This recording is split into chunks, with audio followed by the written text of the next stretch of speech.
Ce 31 juillet 2017 coïncide aussi avec le lancement, il y a eu une année, des opérations d'enrôlement et de révision du fichier électoral en République démocratique du Congo. Et c'est à partir des Gbadolité de Nord Ubangi qu'elle avait été lancée. Ces opérations devraient en principe s'achever aujourd'hui. Qu'est-ce qui s'est passé? Élément de réponse dans ce récit. C'était à 7h04 que la première carte d'électeur avait été délivrée symboliquement à ses premiers détenteurs congolais. Ce fut un dimanche 31 juillet 2016 à Gbadolité, dans la province pilote du Nord Ubangi, une entité située à l'extrême nord-ouest de la République centrafricaine. Il s'agissait là du go donné pour une opération de grande envergure qui devra mobiliser l'ensemble du pays et permettre non seulement l'inscription de tous les électeurs, mais aussi assurer la délivrance de la nouvelle carte d'électeur. Prévues pour 10 mois, les opérations d'enregistrement des électeurs devraient s'achever ce 31 juillet 2017, projection de la Commission électorale nationale indépendante. Mais une année après, la réalité est tout autre.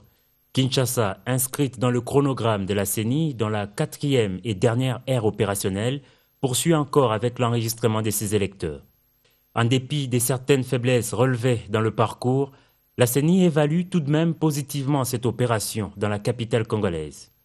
Aujourd'hui, 2 400 000 enrôlés. On a voulu les encourager. On a voulu évaluer ensemble avec eux. Nous voyons que c'est la commune de Lancelé qui est allée très loin, suivie de Kalamou, Limete, Gombe et les autres. Le grand retard accumulé dans le parachèvement de ce processus est à coup sûr pour la centrale électorale.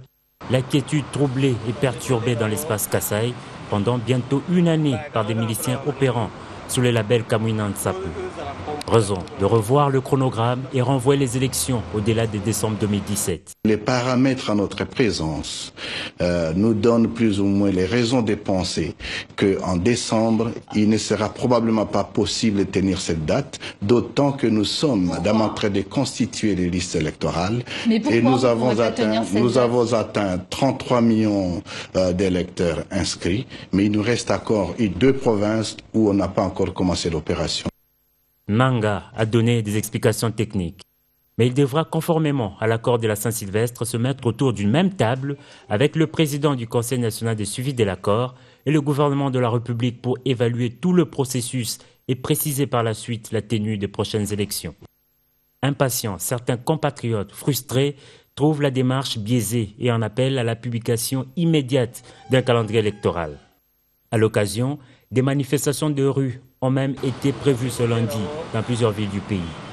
Dans cette atmosphère, de nombreux analystes soutiennent qu'un nouveau consensus doit être dégagé et des tractations seraient même lancées.